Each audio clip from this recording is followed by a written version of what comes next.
হবে। আমি শপথ করিতেছি যে মানুষের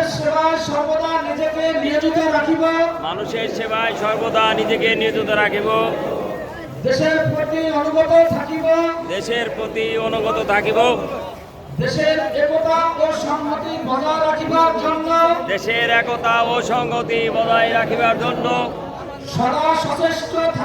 সদা সচেষ্ট থাকিব। হে প্রভু,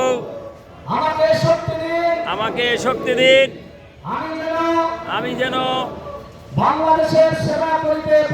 বাংলাদেশের সেবা করিতে পারি এবং বাংলাদেশকে একটি আদর্শ ও শক্তিশালী রাষ্ট্র হিসাবে গড়িয়া তুলিতে পারি। আমিন।